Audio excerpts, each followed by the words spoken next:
إن الحمد لله نحمده ونستعينه ونستهديه ونعوذ بالله من شرور أنفسنا ومن سيئات أعمالنا من يهده الله فلا مضل له ومن يضلل فلا هادي له وأشهد أن لا إله إلا الله وحده لا شريك له وأشهد أن محمدا عبده ورسوله لا نبي بعده قال الله تعالى في القرآن الكريم يا أيها الذين آمنوا اتقوا الله حق تقاته ولا تموتن إلا وأنتم مسلمون يا أيها الناس اتقوا ربكم الذي خلقكم من نفس واحدة وخلق منها زوجها وبث منهما رجالا كثيرا ونساء واتقوا الله الذي تساءلون به والأرحام إن الله كان عليكم رقيبا يا أيها الذين آمنوا اتقوا الله وقولوا قولا سديدا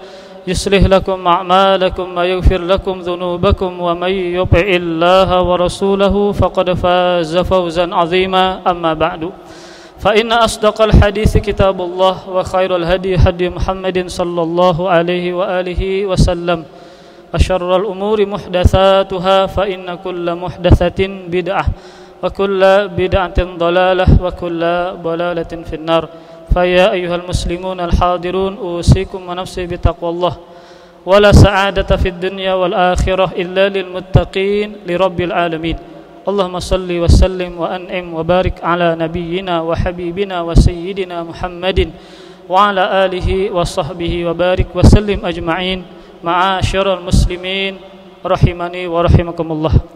Senantiasa kita memberikan wasiat kepada diri khatib pribadi kemudian para penuntut ilmu, para jamaah sekalian agar senantiasa meningkatkan ketakwaan kita kepada Allah Subhanahu wa taala. Takwa dengan makna yang ringkas adalah menjalankan ketaatan kepada Allah dan meninggalkan apa yang dilarang oleh Allah Subhanahu wa taala.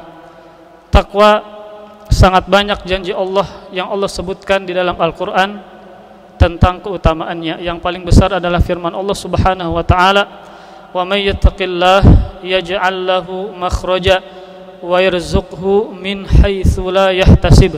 Dan barang siapa yang bertakwa kepada Allah, niscaya Allah akan memberikan jalan keluar untuknya dan niscaya Allah akan memberikan rizki kepada dia dari jalan yang tidak diduga-duga.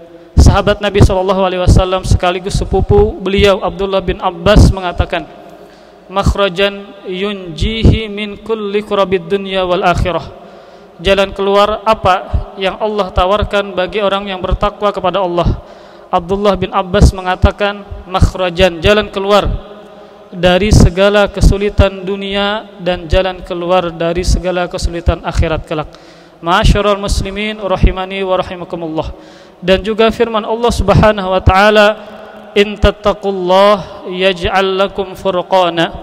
Jika kalian bertakwa kepada Allah, maka Allah akan menjadikan kalian sebagai furqan.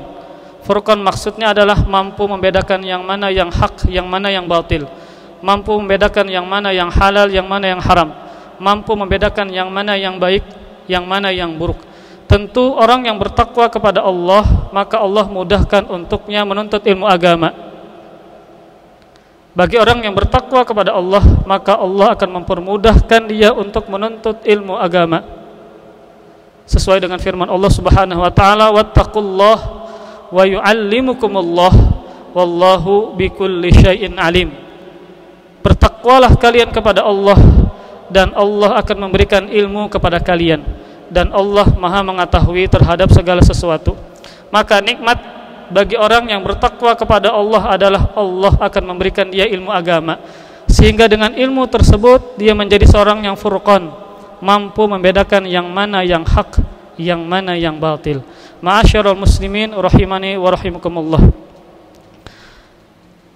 Di khutbah yang singkat ini insyaallah kita akan membahas kembali tentang keagungan ilmu agama. Karena kita sudah kedatangan santri, maka kita katakan marhaban bi wasiyati Rasulillah sallallahu alaihi wasallam. Selamat datang wahai orang-orang yang diberikan wasiat oleh Rasulullah sallallahu alaihi wasallam, agar semakin kuat ambisi kita untuk menuntut ilmu semakin kuat, maka kita akan memberikan ayat ataupun hadis ataupun perkataan para ulama yang luar biasa tentang ilmu agama. Firman Allah Subhanahu wa taala, ayat yang pertama turun kepada Nabi Muhammad SAW ketika beliau sibuk beribadah kepada Allah di Gua Hira adalah Iqra bismi rabbikal ladzi khalaq. Bacalah dengan nama Rabbmu yang menciptakan.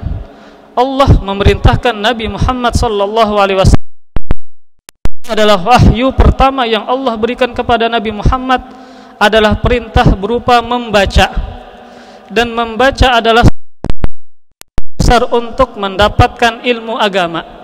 Maka kesimpulannya adalah seorang penuntut ilmu sejati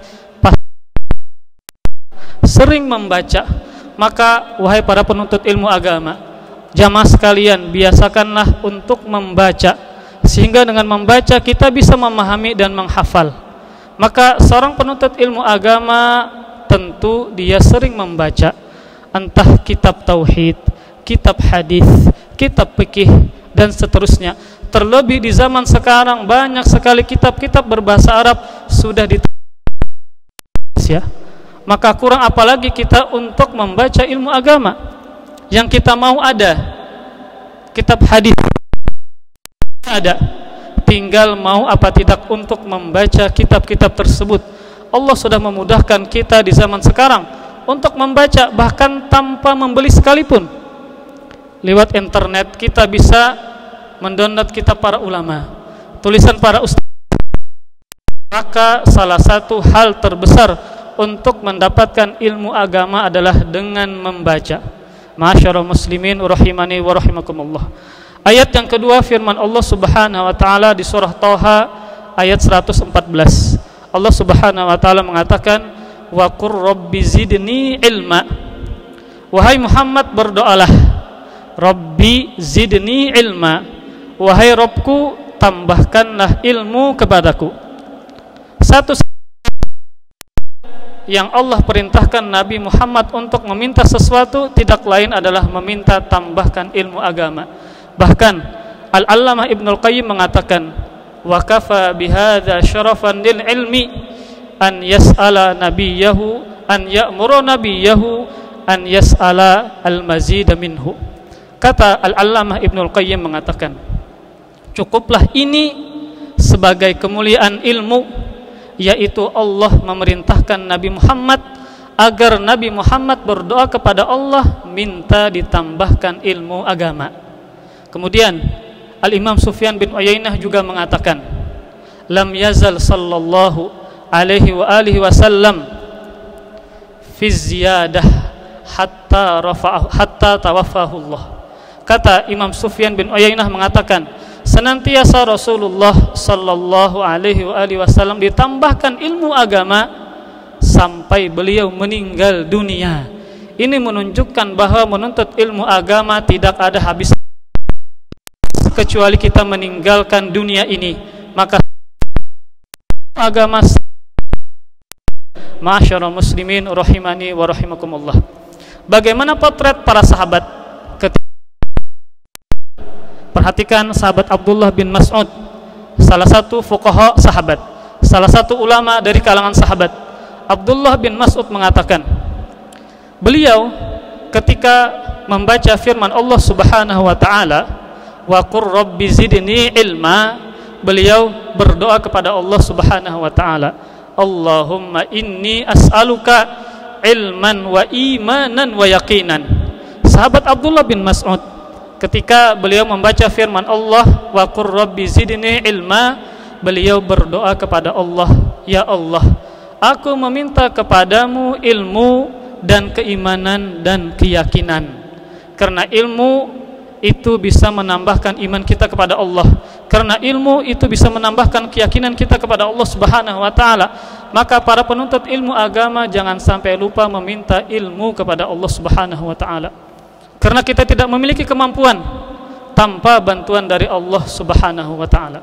Kemudian Abdullah bin Mas'ud juga pernah mengatakan, wallahi alladzi la ilaha ghairuh ma unzilat suratun min kitabillahi ta'ala illa a'lamu aina nazalat. wa ma unzilat ayatun min kitabillah illa a'lamu fima unzilat.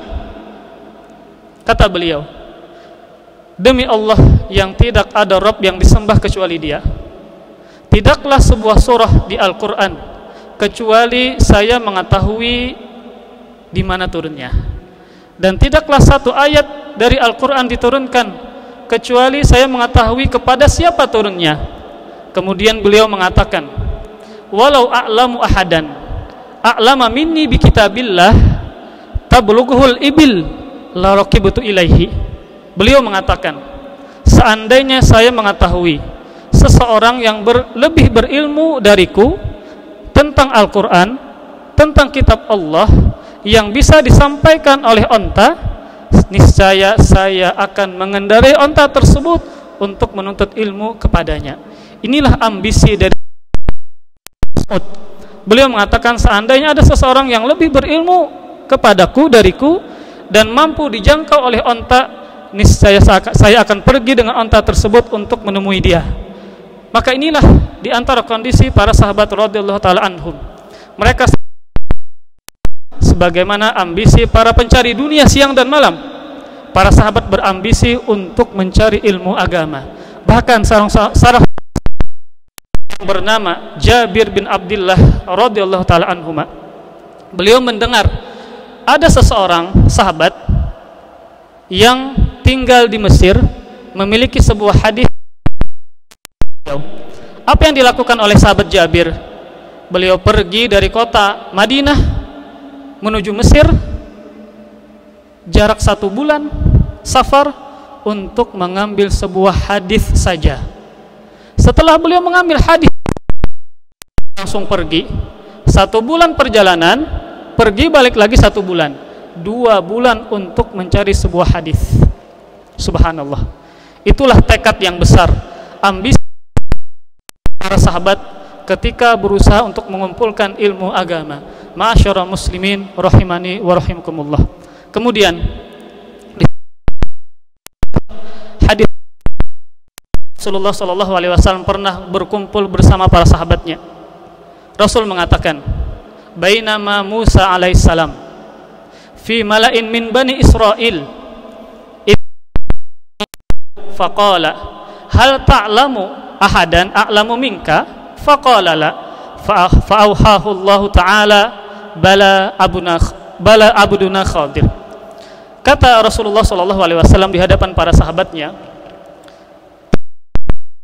Musa alaihissalam berada di sekelompok Bani Israel.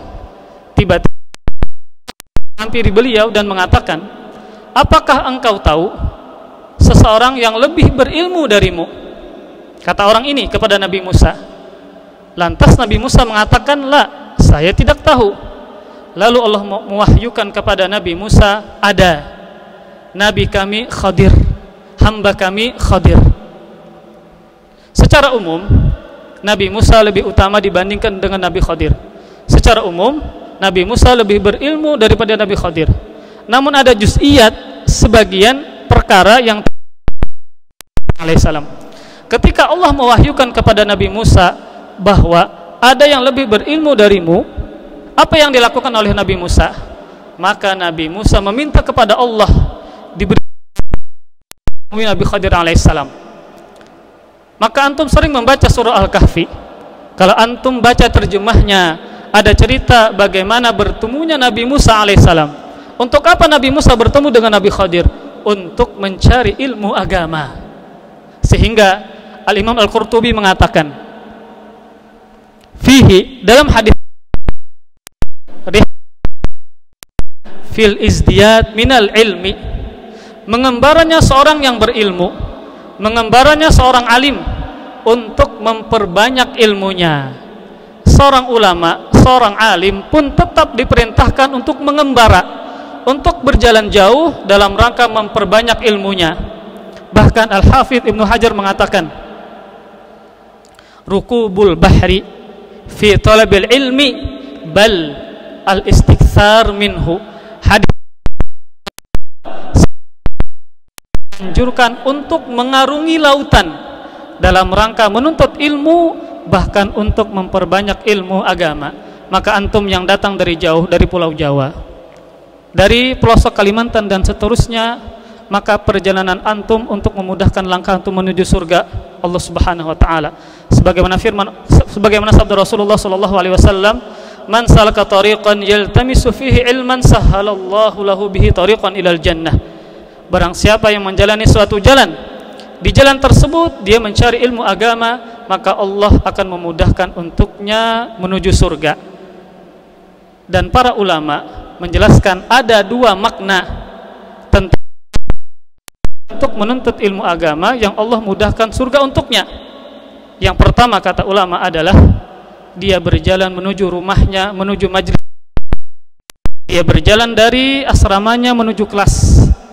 Ikhlas karena Allah, maka sama dengan dia memudahkan langkahnya menuju surga. Namun ada penjelasan ulama yang kedua. Maksudnya kata mereka bukan hanya sekedar berjalan dari rumah menuju majelis ilmu agama. Kata mereka, yang dimaksud dengan berjalan di suatu jalan untuk menuntut ilmu agama, maksudnya adalah berusaha untuk mendapatkan ilmu agama.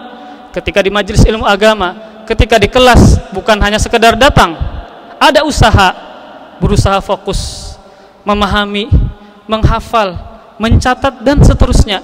Inilah yang dimaksud dengan menjalani suatu jalan untuk menuntut ilmu agama yang Allah mudahkan surga untuknya. Usaha mencari ilmu agama, fokus, memahami, menghafal, mencari ilmu agama. Jangan sampai bingung ketika berada di majelis ilmu agama, bawa kitab, bawa buku, bawa alat tulis. Itulah yang dimaksud dengan menjalani suatu jalan untuk menuntut ilmu agama yang Allah mudahkan surga untuknya. Mudah-mudahan Allah Subhanahu wa taala senantiasa memberikan taufik kemudahan dalam beramal saleh dan menuntut ilmu agama. Aqulu qauli hadza astaghfirullah li wa lakum wa lisairil muslimin wal muslimat min kulli dzambin fastaghfiruh innahu huwal ghafurur rahim.